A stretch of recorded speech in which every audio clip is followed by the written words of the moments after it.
Think about the church in terms of her unity or holiness or universality or apostolic foundations can seem a bit idealistic.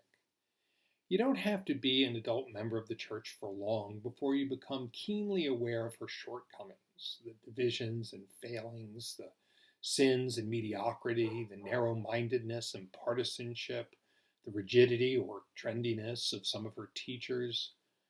Of course, for many of us today, when we think about the failings of the church, we cannot help but think of the 2 decades long public spectacle of the sex abuse crisis and the much longer lasting reality of the abuse and deception that have often been revealed in that spectacle. As is often noted, we have the scandal of abuse itself, but we also have the scandal of the cover up by bishops and others who seemed to reveal a mentality that was more intent on preserving the church's institutional reputation and much less or not at all concerned about the vulnerable victims or even proclaiming the gospel with authenticity. Now, St. Augustine himself had a rather exalted view of the church as forming part of the whole Christ or totus Christus, but he was also someone who was keenly aware of the failings of the Christians who make up the church.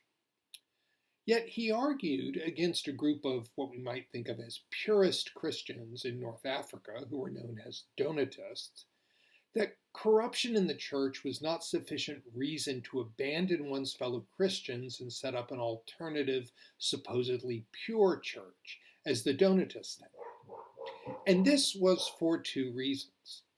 First, Augustine believed that given fallen human nature, you were never going to have a church without sinners in it. In fact, in thinking that you could, you're likely committing the sin of pride.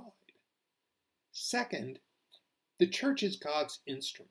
Even as we might recognize the inadequacy of that instrument, we should also recognize that it is God who wields it. The church's sacraments can still convey grace even when it is sinful clergy who administer them, because it is God and not the clergy who is the giver of grace. Now, the group that Augustine belonged to in North Africa, who were opposed to the Donatists, these North African purists, referred to themselves as Catholics because they wanted to connect themselves to the broad sweep of the church, saint and sinner alike. And a strong belief in the efficacy of the church and her sacraments as instruments of God's grace, even in the face of sin and corruption, as well as an emphasis on the unity of the church and an unwillingness to split the church in the name of purity, is something of a hallmark of Catholic Christianity. Writing in the 1960s, in the wake of the Second Vatican Council, a time of great change and a certain amount of confusion, the Australian Catholic writer Frank Sheed said, "Christ is the whole point of the church's functioning.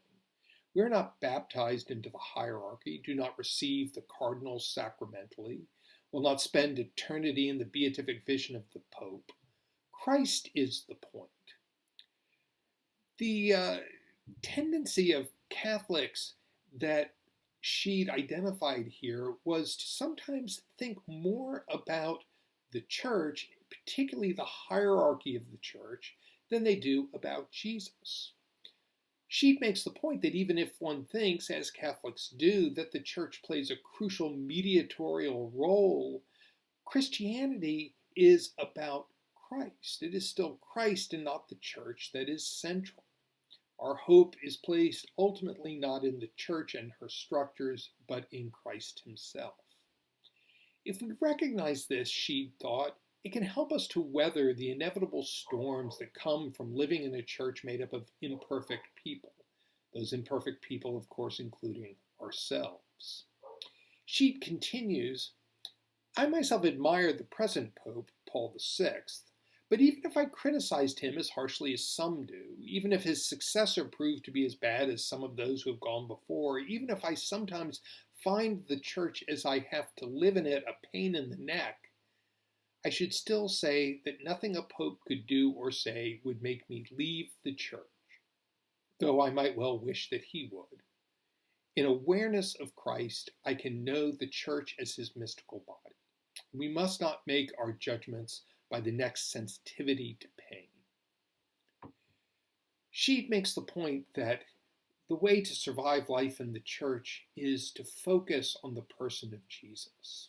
He shows a not untypical Catholic combination of love and devotion to the church combined with a certain realism about the actual living out of life in the church.